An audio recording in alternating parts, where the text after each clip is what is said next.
These 5 tools will help you develop any project with Arduino.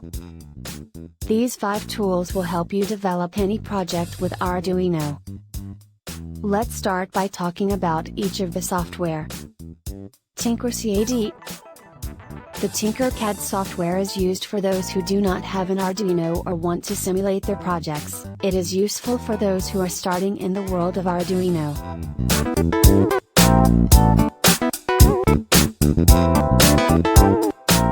The Fritzing software is used for those who just want to design the project's electronic scheme on the protoboard. It does not do simulations, but it is very useful in many situations.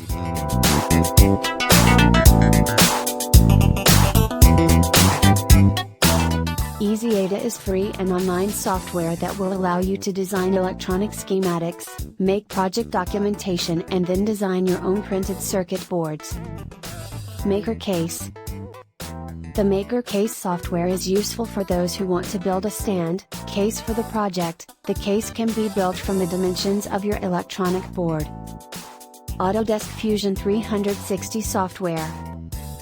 It is a software with free student version and will allow you to develop any case, pothole or prototype in 3D version.